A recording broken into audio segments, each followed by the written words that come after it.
Hello everyone, एक छोटा सा सवाल। अगर घर में एसी करंट यूज होता है तो mobile, laptops, PLC control panel और बैटरी में डीसी करंट्स क्यों यूज होता है? और सबसे इंटरेस्टिंग बात, जब आप अपने मोबाइल चार्जर प्लग में लगाते हो तो घर में एसी करंट होता है, लेकिन फोन चार्ज डीसी करंट से होता है। आखिर बीच में होता क्या है? तो आज समझते हैं सिर्फ 5 मिनट में एसी और डीसी का पूरा कॉन्सेप्ट। इतना सिंपल समझोगे कि कभी भूल नहीं पाओगे। Welcome back to next gen automation.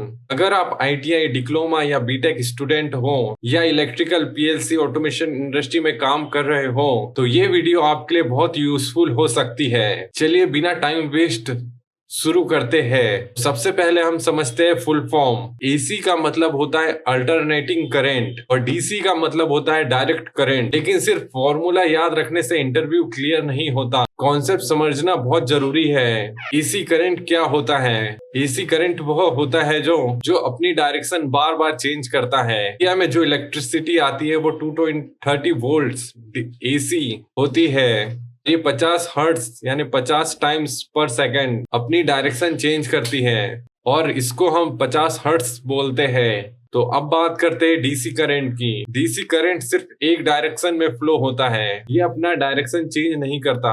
जैसे battery, power banks, solar panel, PLC panel जो कंट्रोल पैनल के अंदर लगा होता है और मोबाइल चार्जर का आउटपुट, ये सब डीसी करंट में यूज होता है। अब सवाल आता है, अगर घर में एसी आता है तो मोबाइल डीसी कैसे चार्ज होता है? आंसर बहुत सिंपल है। मोबाइल चार्जर के अंदर एक सर्किट होता है जो एसी से टू डीसी कन्वर्ट करने के लिए यूज होता है। इसलिए चार्जर आउटपुट में 5 वोल्ट या 9 वोल्ट डीसी देता है। अब ऑटोमेशन वाले स्टूडेंट के लिए एक इम्पोर्टेंट बात, फैक्ट्री में मैंने पीएलसी पैनल के साथ काम किया है। पीएलसी में सप्लाई एसी आती है लेकिन अंदर एक एसएमपीएस लगा होता है। एसएमपीएस एसी को 24 वोल्ट डीसी में कन्वर्ट करता है। उसके बाद PLC, sensors, relay, control circuit, ये सब 24 वोल्ट डीसी पर काम करते हैं। इसलिए पीएलसी पैनल में जनरली डीसी यूज होता है।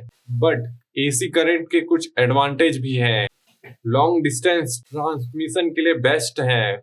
वोल्टेज को आसानी से इंक्रीज या डिक्रीज किया जा सकता है। घर और इंडस्ट्री में दोनों के लिए परफेक्ट यूज होता है। डीसी के भी अपने एडवांटेज है।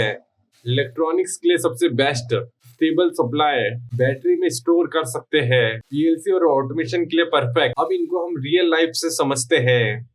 घर की supply AC, battery DC, mobile DC, solar panel DC, PLC panel 24 volt DC, electronics vehicle battery होती है डीसी।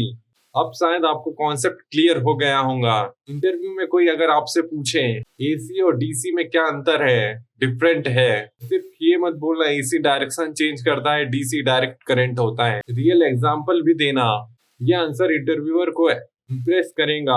जब मैंने मेंटेनेंस इंजीनियर में काम स्टार्ट किया मशीनों के साथ, तब मुझे प्रैक्टिकल में समझ आने लगा कि थ्योरी और प्रैक्टिकल में बहुत डिफरेंट होता है। फैक्ट्री में हर पीएलसी पैनल के अंदर एसएमपीएस देखकर मुझे समझ आया कि किसी को डीसी कन्वर्ट करने के लिए एसएमपीएस लगा होता है। तब से एसी और डीसी का कॉन्सेप्ट सिर्फ मेरे लिए बुक का कॉन्सेप्ट नहीं रहा, ये रियल कॉन्सेप्ट समझ आने लगा। तो दोस्तों, आज हमने समझा एसी और डीसी में क्या डिफरेंट है, एसी कहाँ यूज होता है और डीसी कहाँ यूज होता है। अगर आपको इस वीडियो में कुछ सीखने को मिला हो तो लाइक, सब्सक्राइब जरूर करना इस वीडियो को। और आप कमेंट्स में बताओ आपके हिसाब से फ्यूचर में एसी है या डीसी का फ्यूचर। हर कमेंट पढ़ता हूँ और आंसर जरूर देता हूँ। मिलते हैं नेक्स्ट वीडियो में। Thank you guys.